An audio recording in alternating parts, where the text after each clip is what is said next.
all of you. Welcome to our प्यारा सा beautiful सा channel Aristotle Biology Classes. So आप सभी को बहुत बहुत वेलकम है अगेन मेरे चैनल अपने चैनल Aristotle Biology Classes का नाम मैंने Aristotle Biology Classes क्यों रखा? So एरिस्टोटल जो थे वो एक ग्रेट फिलोसोफर थे और वो बायोलॉजी के फादर थे, ठीक है। तो इसलिए उनके नाम पे मैंने सोचा अपने चैनल की स्टार्टिंग करनी चाहिए क्योंकि यहाँ पे आप सभी बायोलॉजी सीखोगे मुझसे। ओके, सो आज के दिन हम हमारी क्लास 11 का फर्स्ट चैप्टर डिस्कस करेंगे। और वैसे तो ये मेरी फर्स्ट वीडियो है, एक्चुअली फर्स्ट नहीं, फेस रिवीलिंग वीडियो फर्स्ट है। इससे पहले एक छोटा सा इंट्रोडक्शन वीडियो था। इस वीडियो में मैं फर्स्ट टाइम अपना फेस रिवील कर रही हूँ। सो आज हम chapter the living world start करेंगे। एक बहुत छोटा सा प्यारा सा चैप्टर है, अगर आप लोग कॉपरेट करेंगे तो बहुत इजीली खत्म हो जाएगा। तो हम लिविंग वर्ल्ड को दो सेक्शन में डिवाइड करेंगे। एक सेक्शन जो रहेगा वो पूरा ग्रोथ, रिप्रोडक्शन और टेक्सोनॉमी से टेक्सोनॉमी नहीं, एक्चुअली नॉमेनक्लेचर से थोड़ा सा रिलेटेड रहेगा। दूसरा पोर्शन जो टेक्सोनॉमिकल एड्स हैं वो सभी रहेंगे। ओके, या जो कैटेगरीज हैं, टैक्सॉन हैं, उन सभी से रिलेटेड रहेगा दूसरा लेक्चर। तो ये दो पार्ट्स में हम इसे डिवाइड कर रहे हैं। सो आज के चैप्टर में हम जितना भी जो ग्रोथ, रिप्रोडक्शन से रिलेटेड जो भी फेज है वो पढ़ते हैं। हमें स्पेस थोड़ा ज्यादा चाहिए रहेगा, इसलिए हम इरेज कर देते हैं।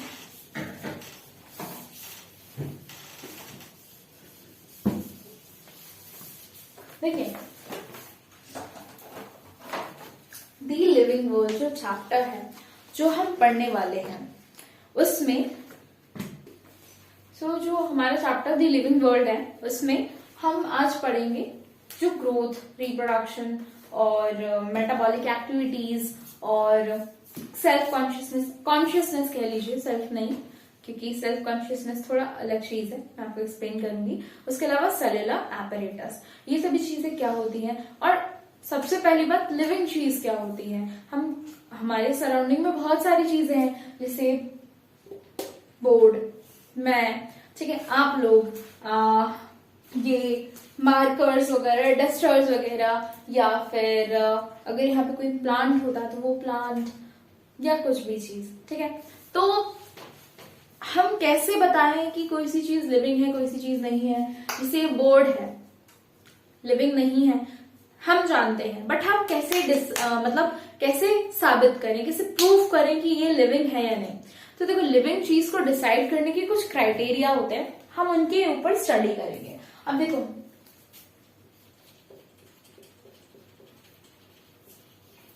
कोई भी चीज लिविंग है, उसको किसी भी लिविंग चीज के दो कैरेक्टर होते हैं, दो फीचर होते हैं, एक कैरेक्टरिस्टिक फीचर और एक डिफाइनिंग फीचर। देखिए,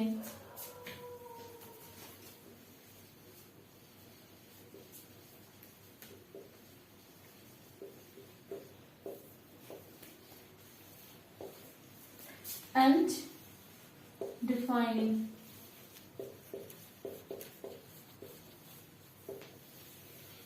देखिए, दो फीचर हमने अभी बात करी, कैरेक्टरिस्टिक और डिफाइनिंग। कैरेक्टरिस्टिक फीचर क्या होता है और डिफाइनिंग फीचर क्या होता है। देखो, कैरेक्टरिस्टिक फीचर में एक्सेप्शन आ सकता है बट डिफाइनिंग फीचर में एक्सेप्शन नहीं आ सकता। जैसे कि मेरा नाम तन्वी मंडराई है, ठीक है, ये मेरा नाम है, ये मेरा नाम है, मैं आप लोगों को पढ़ा रही हूँ, ये मेरा काम है, ठीक है। उसके अलावा मैं एक लड़की हूँ, ठीक है, मैं एक ह्यूमन बीइंग हूं, ठीक है।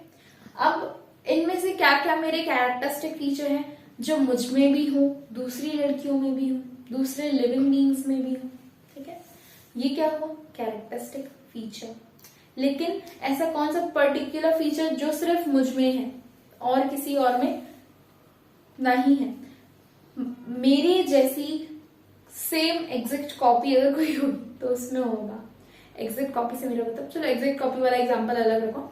डिफाइनिंग फीचर मतलब जो चीज मुझे डिफाइन करे, वो क्या है, मुझे क्या डिफाइन करेगा, मुझे क्या डिफाइन करेगा, मेरा नेचर, मेरा बिहेवियर, मेरा काम, बहुत सारी ऐसी चीजें हैं जो मुझे डिफाइन करेंगी, ठीक है।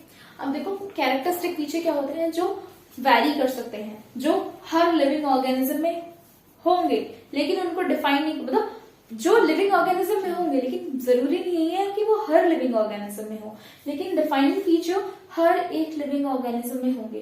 कैरेक्टरिस्टिक फीचर लिविंग ऑर्गेनिज्म में होंगे पर हर लिविंग ऑर्गेनिज्म में नहीं होंगे। डिफाइनिंग फीचर हर एक लिविंग ऑर्गेनिज्म में होंगे विदाउट एनी एक्सेप्शन। अब देखो कैरेक्टरिस्टिक फीचर्स कौन कौन से होते हैं। कैरेक्टरिस्टिक फीचर्स 3 होते हैं। सबसे पहला ग्रोथ, ठीक है, ग्रोथ एक कैरेक्टरिस्टिक फीचर है। उसके बाद 2 होते हैं, सॉरी, कैरेक्टरिस्टिक फीचर 2 होते हैं, ग्रोथ एंड रिप्रोडक्शन।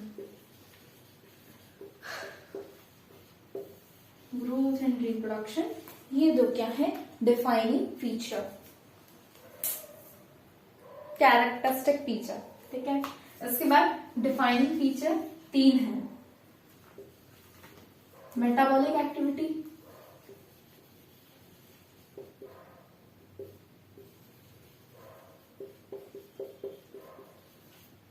सबसे पहला।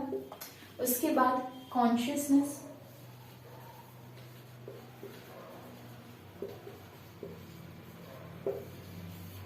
उसके बाद सेल्यूलर एपरेटस।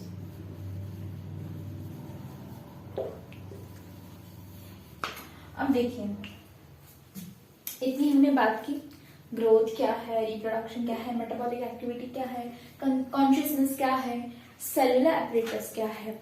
अब देखो मैं हर एक चीज को आपको समझाती हूँ डिटेल में। अब ग्रोथ, ग्रोथ मतलब क्या होता है। ग्रोथ मतलब होता है किसी भी चीज का नंबर में इंक्रीमेंट। तो हम ग्रोथ पे थे, तो ग्रोथ क्या होती है, मतलब किसी भी ऑर्गेनिज्म का या किसी भी ऑब्जेक्ट का हाइट में बढ़ना, लेंथ में बढ़ना, विड्थ में बढ़ना, उनके नंबर में बढ़ना या उनके मास में बढ़ना, तो इन सभी चीजों में इंक्रीमेंट होना, वो क्या है, ग्रोथ। अब देखो किसी ह्यूमन की ग्रोथ कैसे होती है, मतलब किसी भी लिविंग ऑर्गेनिज्म की ग्रोथ कैसी होती है, इंटरनल ग्रोथ होती है, इंट्रिंसिक ग्रोथ। किसी भी नॉन लिविंग ऑब्जेक्ट की ग्रोथ एक्सट्रिंसिक ग्रोथ होती है। अब मैं इंट्रिंसिक और एक्सट्रिंसिक का मीनिंग आप सभी को समझाती हूँ। इंट्रिंसिक ग्रोथ का मीनिंग है, मतलब ग्रोथ उनकी इंटरनली हो रही है ना। हमारी ग्रोथ होती है तो हमें दिखता नहीं है ना, मतलब ऐसा तो नहीं कि हमारे सेल बढ़ रहे हैं।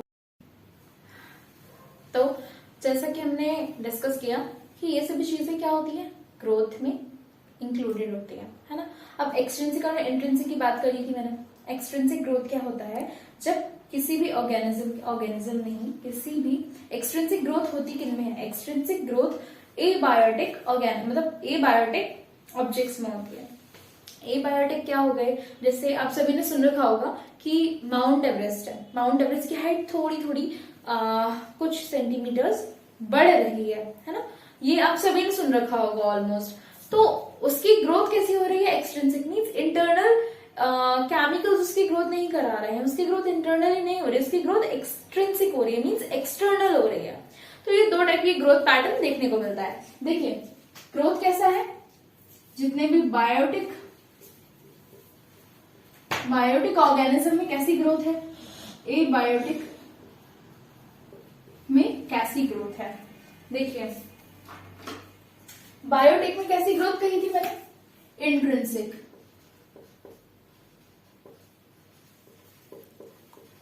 और एबायोटिक में एक्सट्रिंसिक।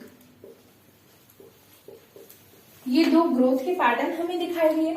उसके अलावा ग्रोथ का मीनिंग मैंने क्या कहा था, नंबर में इंक्रीज, मास में इंक्रीज, हाइट में इंक्रीज, वेट में इंक्रीज, इन सभी चीजों में इंक्रीमेंट और एक्सेट्रा एक्सेट्रा, इन सभी चीजों में इंक्रीमेंट क्या है, ग्रोथ कहलाता है। अब देखिए ग्रोथ है, नॉन लिविंग में भी हो रही है, लिविंग में भी हो रही है, इसलिए लिविंग ऑर्गेनिज्म का डिफाइनिंग फीचर नहीं है। ओके, अब देखिए यहां तक बात हुई। अब एक टर्म है, एक लाइन है एक्चुअली एनसीईआरटी, जो मैं आप सबको एक्सप्लेन करना चाहती हूँ। देखिए लाइन एक लाइन एनसीईआरटी की, यूनिसेलुलर ऑर्गेनिजम्स के बारे में।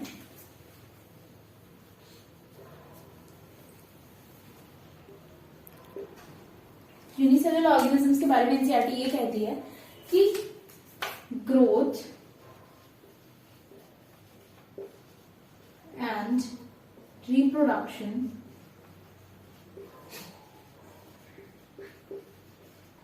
are mutually growth and reproduction are mutually inclusive means, यानी ग्रोथ और रिप्रोडक्शन म्यूचुअली इंक्लूसिव है। इसका मीनिंग मैं आपको समझाती हूँ, उससे पहले एक बात मैं आप सभी को और एक्सप्लेन करना चाहती हूँ जो कि मल्टीसेलुलर ऑर्गेनिजम्स के लिए है। हम इसे आई थिंक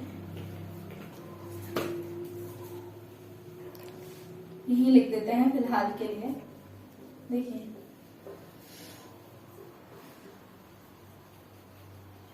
ठीक है, मल्टीसेलुलर ऑर्गेनिजम्स के लिए एनसीईआरटी कहती है, या जितने भी हायर ऑर्गेनिजम्स हैं उनके लिए एनसीईआरटी कहती है growth and reproduction are mutually exclusive। मतलब अब ये म्यूचुअली इंक्लूसिव, म्यूचुअली एक्सक्लूसिव, ये सब बच्चों को बहुत कंफ्यूज कर देता है। इसका मीनिंग मैं आपको समझाती हूँ। देखो, म्यूचुअली इंक्लूसिव का मीनिंग क्या होता है? म्यूचुअली इंक्लूसिव का मीनिंग होता है जैसे ये एक यूनिसेलुलर ऑर्गेनिज्म है, ये डिवाइड होके ये ब्रेक हो रहा है टू पार्ट्स में, तो इसके साथ में रिप्रोडक्शन भी हो रहा है और साथ ही साथ में इसकी ग्रोथ भी हो रही है। ठीक है, यानी रिप्रोडक्शन और ग्रोथ एक ही साथ हो रहा है, तो ये हुआ म्यूचुअली इंक्लूसिव, यानी रिप्रोडक्शन और ग्रोथ एक दूसरे पर डिपेंडेंट है। लेकिन मल्टीसेलुलर ऑर्गेनिज्म में ऐसा नहीं होता। मल्टीसेलुलर ऑर्गेनिज्म में पहले ग्रोथ होती है, फर्स्ट ग्रोथ होती है एंड देन रिप्रोडक्शन होता है, एंड देन अगेन ग्रोथ होती है, एंड देन अगेन रिप्रोडक्शन होता है। आई होप आप सभी म्यूचुअली इंक्लूसिव और म्यूचुअली एक्सक्लूसिव का मीनिंग समझ चुके होंगे। ये टर्म बच्चों को बहुत कंफ्यूज करती है, बट आप लोग मेरे स्टूडेंट्स हो तो आज के बाद आप लोग कंफ्यूज नहीं होंगे। जहां पे ग्रोथ एंड रिप्रोडक्शन, हम ह्यूमंस की बात करें, हम पहले ग्रो होते हैं, उसके बाद एक टाइम पे रिप्रोडक्शन होता है, ठीक है, उसके बाद अगेन ग्रोथ स्टार्ट होती है, फिर रिप्रोडक्शन होता है, फिर ग्रोथ स्टार्ट होती है, फिर रिप्रोडक्शन होता है। ये क्या हुआ? म्यूचुअली एक्सक्लूसिव, यानी ग्रोथ एंड रिप्रोडक्शन एक दूसरे पे डिपेंडेंट नहीं है, साइमल्टेनियसली एक दूसरे पे डिपेंडेंट नहीं है, मतलब एक ही साथ नहीं होंगे। लेकिन जितने भी जो यूनिसेलुलर ऑर्गेनिज्म होते हैं उसमें म्यूचुअली इंक्लूसिव है, यानी एक दूसरे पर डिपेंडेंट होता है। जिस वक्त ग्रोथ होगी उसी वक्त रिप्रोडक्शन भी होगा। ओके, देखिए ये आप सभी को आया समझ में आया होगा। मुझे थोड़ा स्पेस चाहिए होगा इसलिए मैं इसे इरेज कर देती हूँ। आप लोग वीडियो पॉज करके ये सब बना लिया कीजिए, बिकॉज नोट्स आप जैसे जैसे साइड में नोट्स बनाएंगे तो वो ज्यादा अच्छा रहेगा। आप देख लीजिए, अभी मैं बोर्ड पे और चीजें लिखवाऊंगी तो आप वो लिख लीजिएगा, आप इतना पहले बना लीजिएगा वीडियो पॉज करके। ओके, अब मैं इसे इरेज कर देती हूँ।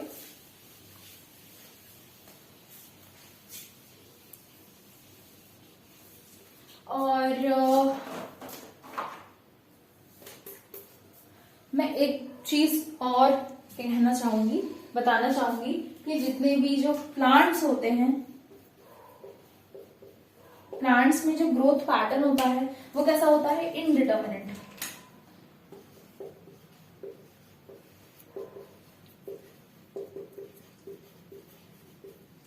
और जितने भी जो एनिमल्स होते हैं, एनिमल्स में जो ग्रोथ का पैटर्न होता है वो डिटर्मिनेंट होता है।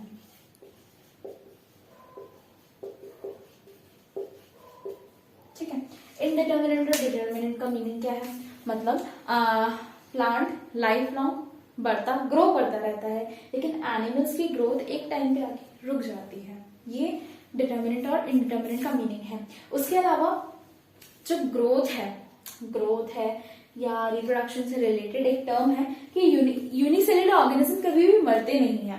अब ऐसा क्यों होता है, हम ऐसे क्यों कहते हैं, एक्चुअली मरने से पहले वो ब्रेक होकर के, डिवाइड होकर के डॉटर सेल्स बना लेते हैं और एक नई लाइफ में अपनी नई साइकिल स्टार्ट कर देते हैं। तो इसलिए उनकी कभी डेथ नहीं होती, ऐसा कहते हैं। तो ये सिर्फ यूनिसेलुलर के केस में पॉसिबल है, मल्टीसेलुलर के केस में पॉसिबल नहीं है। सो इतना पोर्शन आपका क्लियर हुआ। अब इसके बाद हम बात करते हैं, देखिए ग्रोथ हर टाइप के ऑर्गेनिज्म में मिल रही है, प्लांट्स में भी, एनिमल्स में भी, उसके अलावा ऑर्गेनिजम्स के अलावा जितने नॉन लिविंग चीजें हैं उनमें भी। अब रिप्रोडक्शन देखो, रिप्रोडक्शन यूनिसेलुलर ऑर्गेनिज्म में होती है, ओके, प्लांट्स में होती है, ओके, एनिमल्स में होती है, बट यहां पे आता है एक पॉइंट जो कि इसको डिफाइनिंग फीचर होने से रोकता है। देखिए ये सभी एग्जाम्पल तो क्या है, रिप्रोडक्शन कर रहे हैं, बट कुछ एनिमल्स ऐसे होते हैं या कुछ प्लांट्स ऐसे होते हैं जो कि रिप्रोड्यूस नहीं कर पाते हैं बिकॉज वो स्टेराइल होते हैं। देखिए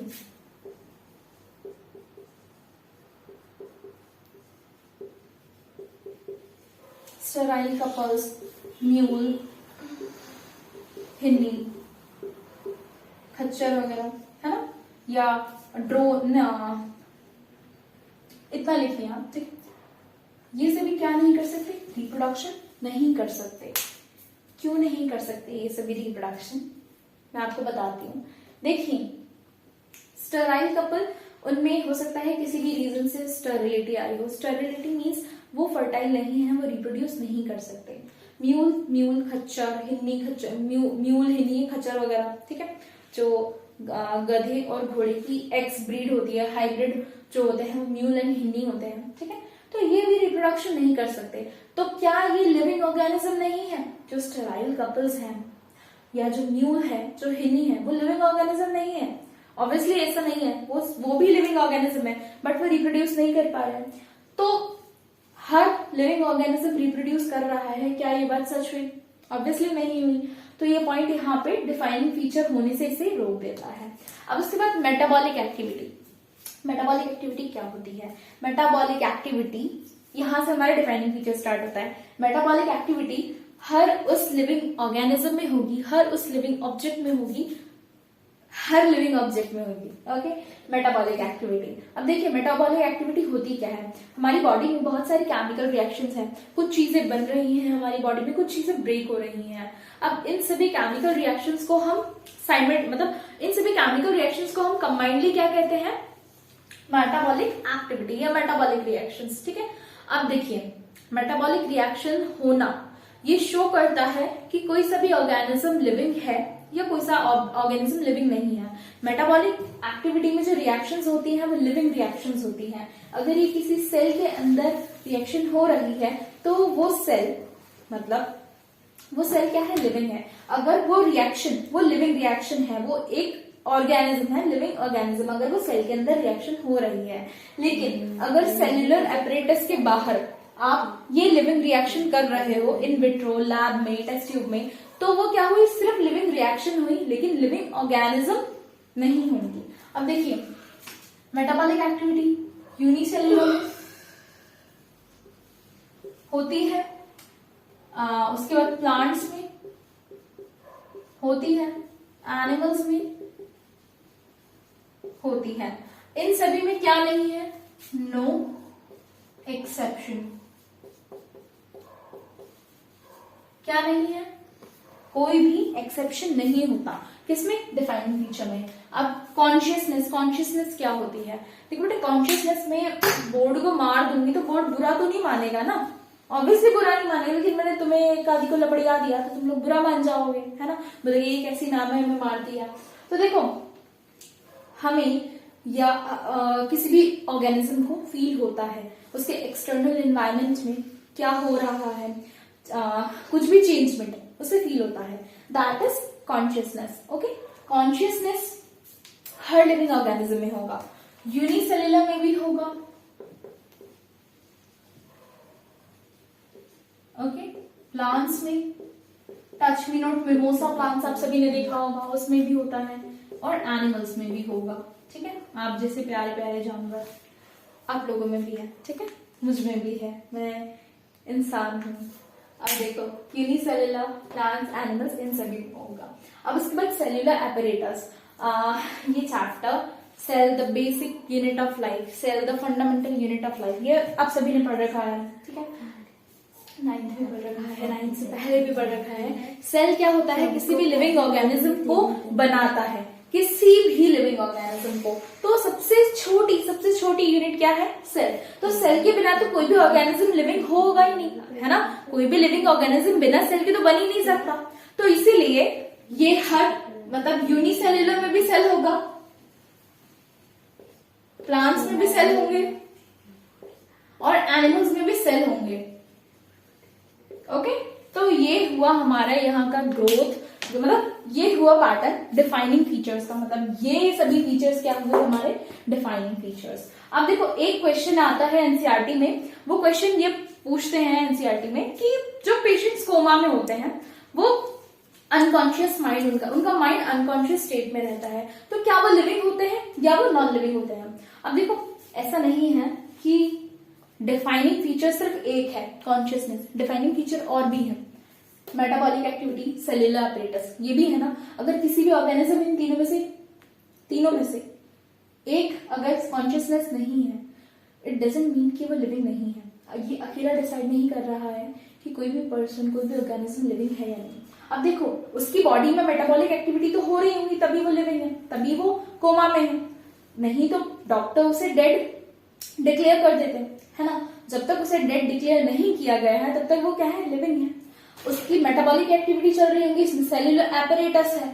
अब उसमें कॉन्शियस एक्टिविटी नहीं हो रही है लेकिन मेटाबॉलिक एक्टिविटी तो हो रही है ना, तो हम ये नहीं कह सकते कि वो पेशेंट कोमा पेशेंट डेड है।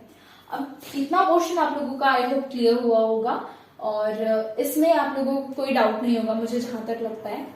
अब एनसीईआरटी की कुछ लाइंस हैं इंपॉर्टेंट, बहुत अच्छी जो मैंने ये आपको लाइंस शो कराई, लिखवाई हैं, आपको मेंशन कराई हैं। अब इसके अलावा हम जाएंगे जो पोर्शन टेक्सोनॉमी से रिलेटेड है ना, या बायनॉमिनल नॉमेनक्लेचर से रिलेटेड है, उस पोर्शन में। अभी देखिए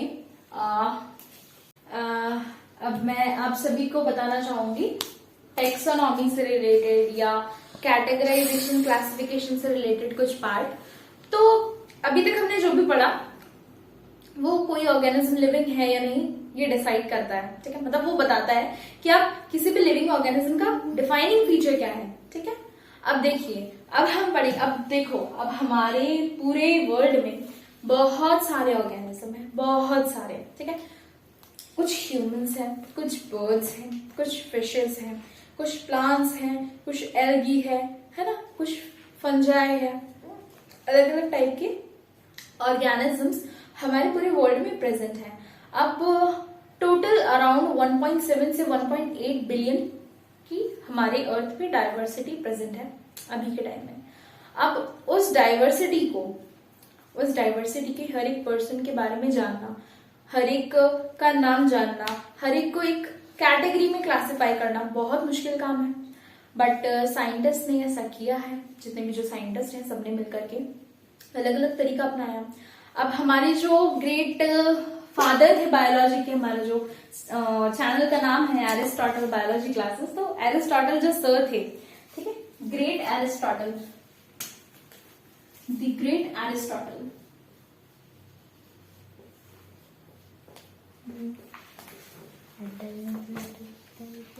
एरिस्टोटल कौन थे?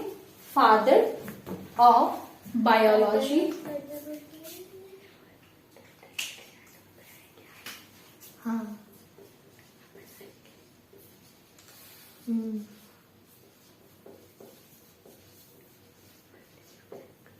इसके अलावा फादर ऑफ जूलॉजी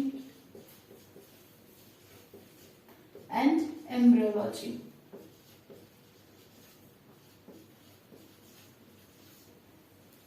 ठीक है, ये तीन हुआ। एरिस्टोटल कौन थे? Father of zoology, father of biology और फादर ऑफ एम्ब्रियोलॉजी। जूलॉजी क्या होता है?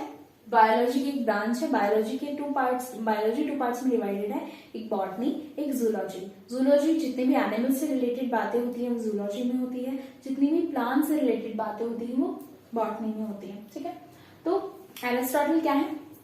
Father of zoology, father of biology, father of embryology. Embryo आप सभी जानते होंगे, है ना, भ्रूण कहते हैं हम जैसे हिंदी में।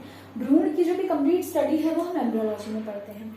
अब देखिए, इतना हमने पढ़ा। अब उसके बाद he was forced to classify organisms। ठीक है, ये क्या थे? First to classify organism. इन्होंने ऑर्गेनिजम्स को फर्स्ट टाइम क्लासिफाई किया था। अब उसके अलावा देखिए, इतना पॉइंट हुआ। अब देखिए, जो एरिस्टोटल थे उन्होंने जितने भी ऑर्गेनिजम्स थे उन्हें दो पार्ट्स में डिवाइड किया। कौन से दो पार्ट्स में हम देखते हैं? एक एनिमल्स, एक प्लांट्स।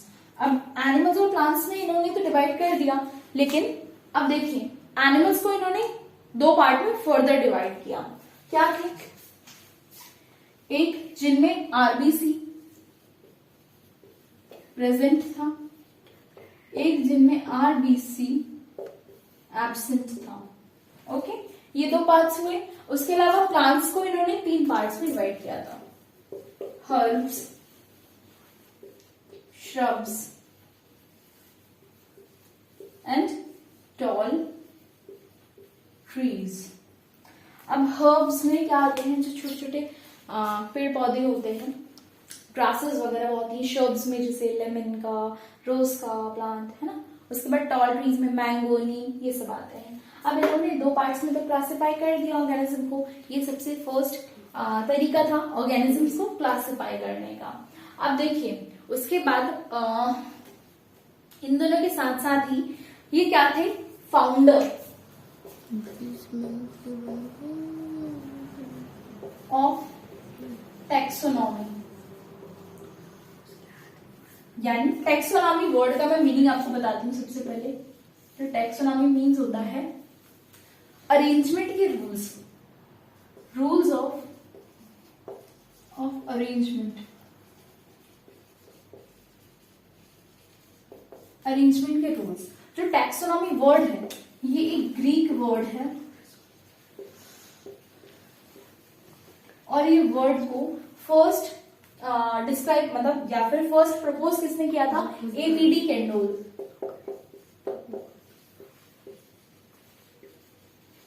APD Candolle. इन दोनों ने ये वर्ड्स को इन दोनों ने नहीं, आई मीन इन्होंने ये वर्ड को फर्स्ट टाइम कहा था, फर्स्ट टाइम इस वर्ड को इंट्रोड्यूस किया था। अब देखिए, ये सब हो गया एरिस्टोटल के बारे में। उसके बाद एक साइंटिस्ट थे कार्लस लिनियस।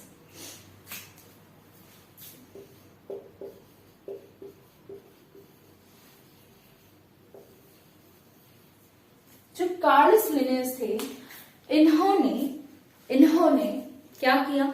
इन्होंने भी ऑर्गेनिजम्स को इन्होंने ऑर्गेनिजम्स को एक नाम देना सिखाया। ठीक है, कि किसी भी ऑर्गेनिज्म को नाम कैसे देना है।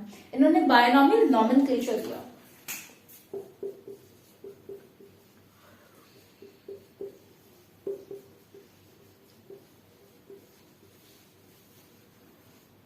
बायोनॉमियल नॉमेनक्लेचर में होता क्या है? सपोज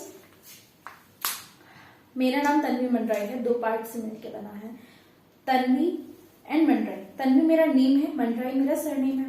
तो वैसे ही हर एक प्लांट का, हर एक एनिमल का इन्होंने नाम रखा दो पार्ट्स में। जैसे मेरा नाम तन्वी मंडराई है, वैसे किसी भी प्लांट का नाम कुछ भी होगा, मतलब कुछ भी। जिसमें एग्जांपल मैंगो का नाम मैंजीफेरा इंडिका है। ठीक है, मैंजीफेरा इंडिका नाम है तो मैंजीफेरा उसका नेम है, मतलब उसका जीनस नेम है, और जो इंडिका है वो उसका स्पेसिफिक एपिथेट है, यानी स्पीशीज नेम है। अब देखिए, दो पार्ट क्या हुए? जीनस प्लस स्पीशीज, इन दोनों के नाम। अब एग्जाम्पल क्या लिया था हमने? Mangifera indica.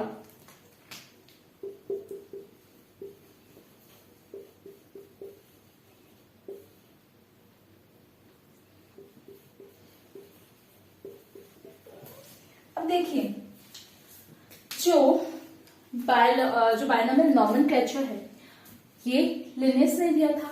अब लिनियस ने हर एक ऑर्गेनिज्म का नाम लैटिन लैंग्वेज में रखा, ठीक है।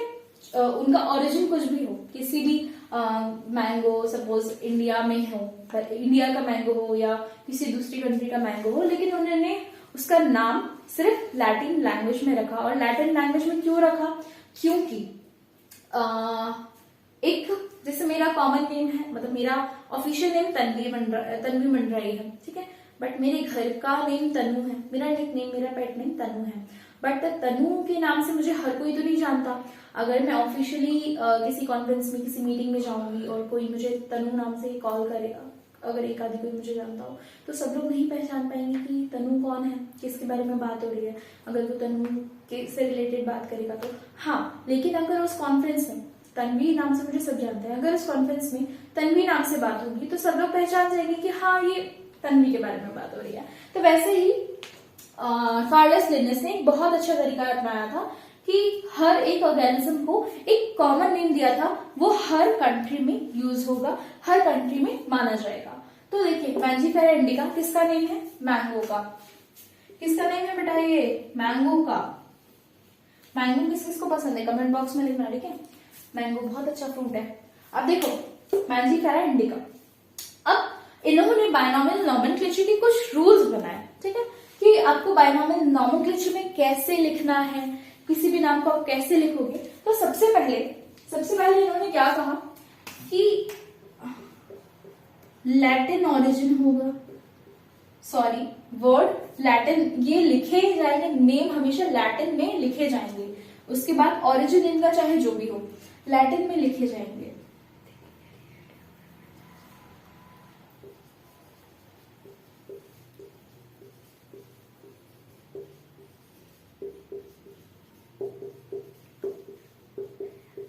ठीक है, हमेशा नेम लैटिन में दिए जाएंगे। उसके बाद लैटिन लैंग्वेज को शो करने के लिए नाम को इटैलिक वे में लिखा जाएगा। इटैलिक मतलब क्या होता है बेटा? इटैलिक मतलब होता है कि देखिए, इटैलिक मतलब होता है आप कभी भी कंप्यूटर पे या आप कभी भी व्हाट्सएप पे कुछ मैसेज करेंगे तो आप देखेंगे कि मैसेज को आप थोड़ा सा टिल्ट कर देते हो। जब आप उसे आई नाम करके एक आइकन आता है, ठीक है, आई लेटर का एक आइकन आता है, जिससे वर्ड क्या हो जाते हैं, थोड़े से टिल्टेड हो जाते हैं। तो वो ये शो करते हैं उनका ओरिजिन क्या है, लैटिन है। तो always name given in Latin, सबसे पहले नाम हमेशा लैटिन में गिवन होता है। उसके बाद उन्हें कैसे इटैलिक वे में लिखा जाता है।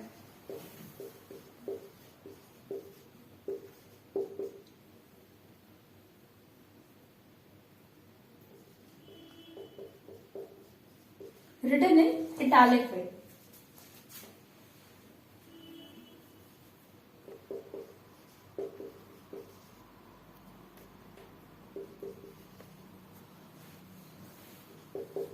ठीक है, रिटन इन इटैलिक वे, ये हुआ। अब उसके अलावा क्या था, ये पॉइंट हो गया। अब इसके अलावा उन्होंने क्या कहा, जो मैंजीफेरा इंडिका है, ठीक है, मैंजीफेरा इंडिका हमेशा कैसे लिखेंगे हम, जैसे जो मैंजीफेरा इंडिका है उसमें जो जीनस नेम है, जो फर्स्ट वर्ड होगा वो जीनस नेम होगा, जो सेकंड वर्ड होगा वो स्पेसिफिक एपिथेट का नेम होगा, ठीक है, स्पीशीज नेम होगा। अब जो जीनस का जो नेम है वो हमेशा कैपिटल लेटर में ही लिखा जाएगा। अब मैं आपको एक और, जो स्पीशीज का नाम है वो हमेशा स्मॉल लेटर से ही स्टार्ट होगा। जीनस का नेम हमेशा कैपिटल लेटर से स्टार्ट होगा, स्पीशीज का नेम हमेशा स्मॉल लेटर से स्टार्ट होगा। अब देखो एक शॉर्ट ट्रिक है याद करने की, जैसे जी फॉर जाइंट है ना, तो हमेशा ये बड़े अक्षर, जाइंट यानी बड़ा, तो ये जीनस नेम है हमेशा बड़े में लिखा जाएगा। एस फॉर स्मॉल, तो स्पीशीज का नेम हमेशा कंप्लीट स्मॉल में लिखा जाएगा, उसकी स्टार्टिंग हमेशा स्मॉल से होगी। अब देखिए ये हुआ।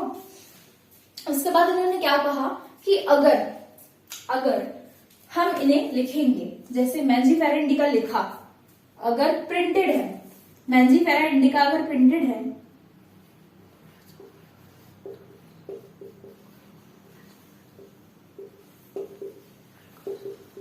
मैंजीफेरा अगर इंडिका अगर प्रिंटेड है या फिर अगर रिटन है, हैंड रिटन,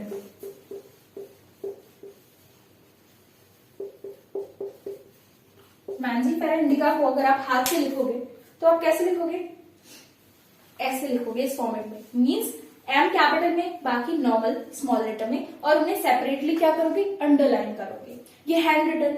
लेकिन अगर प्रिंटेड होगा तो कैसे लिखोगे? प्रिंटेड होगा तो उसे इटैलिक वे में,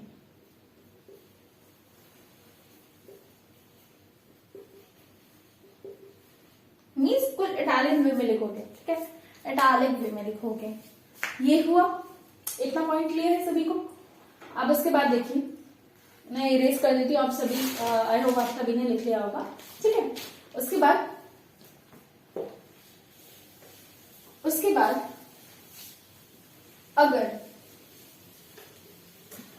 अगर कोई साइंटिस्ट अपना नाम पीछे लगाना चाहता है, जैसे किसी लगाना क्या चाहता है, अगर किसी साइंटिस्ट ने कोई भी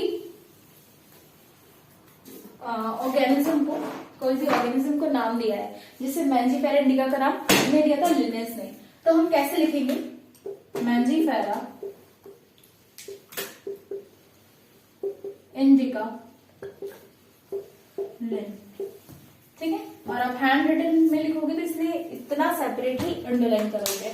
अब किसी भी साइंटिस्ट के फर्स्ट 4 लेटर्स आप एट द एंड लिखोगे। इतना हुआ। अब उसके बाद मैं आपको समझाती हूँ एक शॉर्ट वे में।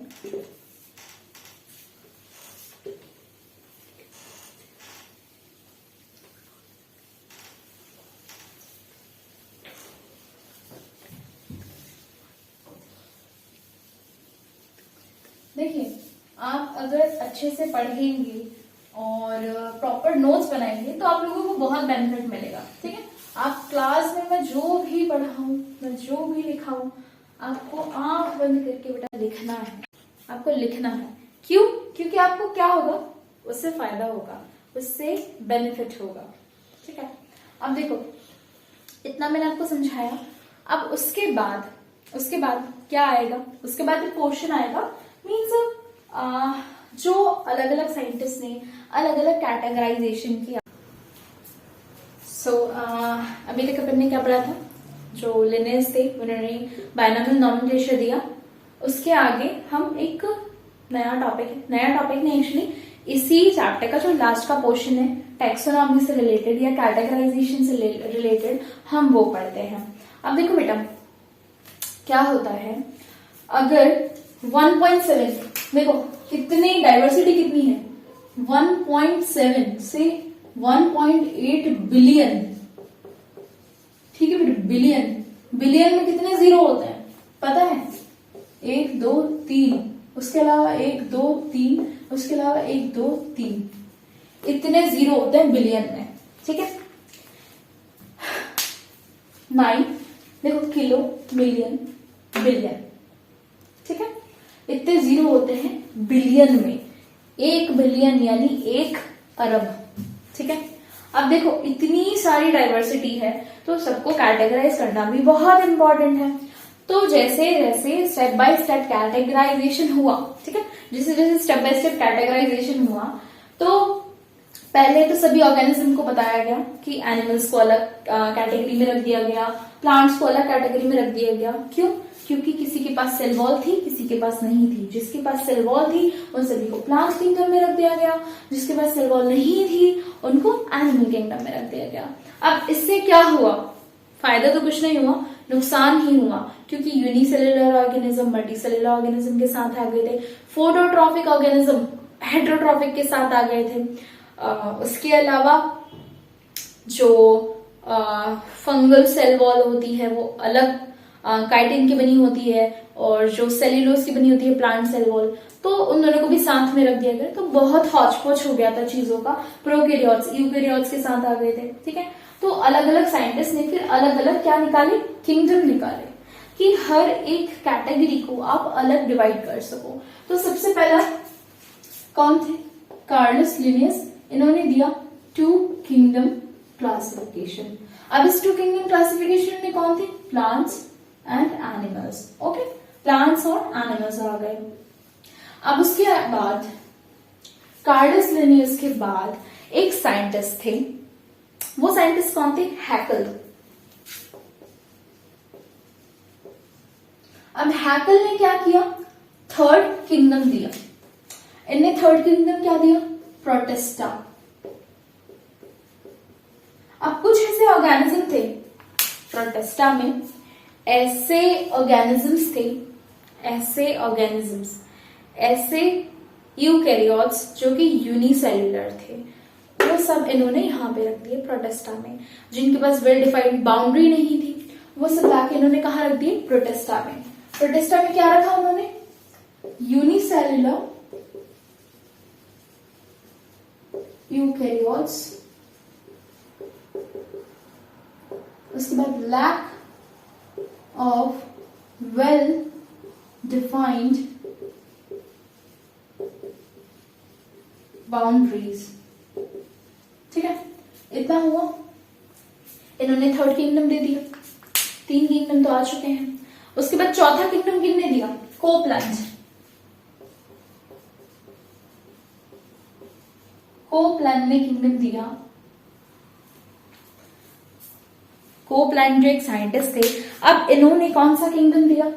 अगला किंगडम। अब जैसे जैसे टाइम बढ़ता जा रहा था, टाइम के बढ़ने के साथ साथ चीजों को, लोगों में चीजों को समझने की और इच्छा बढ़ने लगी। ठीक है, लोग मशीन्स और ज्यादा एडवांस होने लगी, माइक्रोस्कोप और ज्यादा एडवांस होने लगे, और उसके अलावा लोगों में समझ और ज्यादा बढ़ने लगी। तो कोपलैंड ने फिर एक किंगडम निकाला, मोनेरा, जिसमें उठा करके सारे यूनिसेल्युलर प्रोकैरियोट्स रख दिए। क्या रख दिए? Unicellular prokaryotes. ठीक है, इतना हुआ। अब इसके बाद एक और साइंटिस्ट आए, R.H. विटेकर। कौन थे? R.H. विटेकर। इन्होंने क्या दिया बेटा? 5 किंगडम क्लासिफिकेशन। और इन्होंने किसका फंजाई ऐड किया था अभी तक के 4 किंगडम क्लासिफिकेशन में? अब देखो, 2 किंगडम क्लासिफिकेशन मींस ऑर्गेनिजम्स को 2 पार्ट में किसने डिवाइड किया? कार्डस लिनियस ने। ऑर्गेनिजम्स को 3 पार्ट में किसने डिवाइड किया? हैकल ने। ऑर्गेनिजम्स को 4 पार्ट में किसने डिवाइड किया? कोपलैंड ने। उसके बाद ऑर्गेनिजम्स को 5 पार्ट में किसने डिवाइड किया? R.H. विटेकर ने। ठीक है, कौन कौन से वो 5 पार्ट्स थे? देखो, 5 किंगडम कौन कौन से थे? 5 किंगडम क्लासिफिकेशन। मैं आप सभी को 5 किंगडम बताती हूँ। सबसे पहले देखो, मोनेरा, दूसरा प्रोटेस्टा, उसके बाद तीसरा फंजाई मान लो, उसके बाद चौथा प्लांटी, उसके बाद 5वां एनिमलिया। ठीक है, इतने क्या हुए? किंगडम्स डिवाइड होते गए। अब क्या हुआ ये आपको समझ में आया? मोनेरा कौन? जितने भी यूनिसेल्युलर प्रोकैरियोट्स हैं। प्रोकैरियोट्स आप सभी जानते होंगे। प्रोकैरियोट्स वो ऑर्गेनिज्म होते हैं जिनमें सेल मेम्ब्रेन बाउंडेड ऑर्गेनेल्स नहीं होते हैं। ठीक है, उनका जेनेटिक मटेरियल नेकेड होता है, वो फ्रीली फ्लोटिंग होता है साइटोप्लाज्म में। तो इतना आई होप आप सभी को समझ में आया होगा। ठीक है, इसके बाद अब हम डिटेल में स्टडी करेंगे हर एक ऑर्गेनिज्म की। उससे पहले मैं आप सभी को किंगडम्स बताना चाहूंगी कि किंगडम के बाद क्या होता है, उसके बाद क्या होता है, फर्दर इनकी सब कैटेगरीज क्या होती हैं। ठीक है, किंगडम की सब कैटेगरीज कुछ होती होंगी, तो उनके बारे में मैं आपको समझाना चाहूंगी। तो आई होप आप सभी ने नोट डाउन कर लिया होगा। ठीक है, नहीं तो वीडियो पॉज करके आप सभी नोट डाउन कर लीजिए। मैं इरेज कर देती हूँ।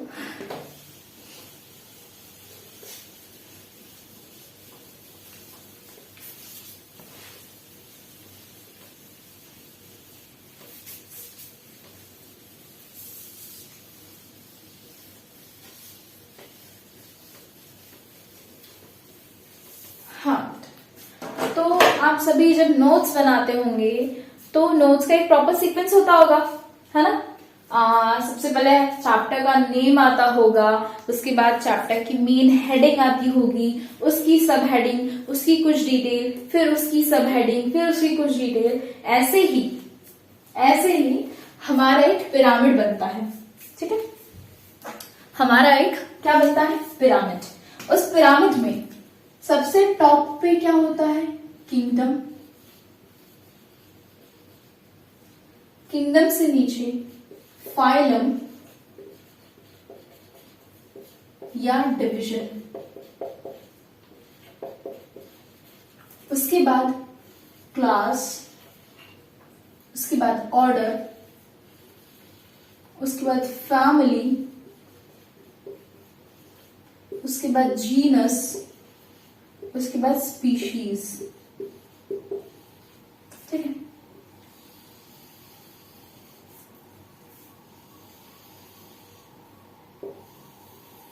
ड्राइंग कुछ ज्यादा अच्छी बन नहीं रही है, बट मेरी ड्राइंग अच्छी है, ठीक है। ये वाली ड्राइंग से जज मत करना कि मैम की ड्राइंग बहुत खराब है। अब देखो देखो देखो देखो, सबसे छोटा डाइवर्सिफिकेशन या सबसे छोटा क्लासिफिकेशन क्या है, स्पीशीज। यानी स्पीशीज लेवल पे सबसे ज्यादा ऑर्गेनिजम्स की क्या दिखेगी, सिमिलैरिटी दिखेगी। यानी देखो, आपने डॉग्स के, आपको डिफरेंट डिफरेंट टाइप के नाम मालूम होंगे, मतलब हर एक ब्रीड का आपको नाम मालूम होगा, है ना। जैसे Dalmatian, Saint Bernard, rottweiler, golden retriever, Pomeranian, उसके बाद हस्की, उसके बाद और भी मुझे इतना ज्यादा नाम नहीं मालूम है। तो देखिए, सबसे मतलब आप उनके बेसिक फीचर देख करके पता लगा सकते हो कि हाँ ये क्या है, डॉग है। उनमें थोड़ा बहुत चेंजमेंट रहता है, मतलब उनमें सिमिलैरिटी सबसे ज्यादा मिलेंगी किसमें, सबसे ज्यादा सिमिलैरिटीज किसमें मिलेंगी, स्पीशीज में, ठीक है। उसके बाद थोड़ी कम सिमिलैरिटीज जीनस में, उससे थोड़ी कम सिमिलैरिटीज फैमिली में, उससे थोड़ी कम सिमिलैरिटीज ऑर्डर में, उससे थोड़ी कम सिमिलैरिटीज क्लास में, उससे थोड़ी कम सिमिलैरिटीज फाइलम में, और उससे सबसे कम सिमिलैरिटीज किंगडम में। अब देखो, मैं इरेज करना चाहूंगी और आप सभी को समझाना चाहूंगी, ठीक है। आप सभी ने लिख लिया होगा, आई होप। नहीं लिखा होगा तो ऐसा पिरामिड बना लीजिएगा, ठीक है।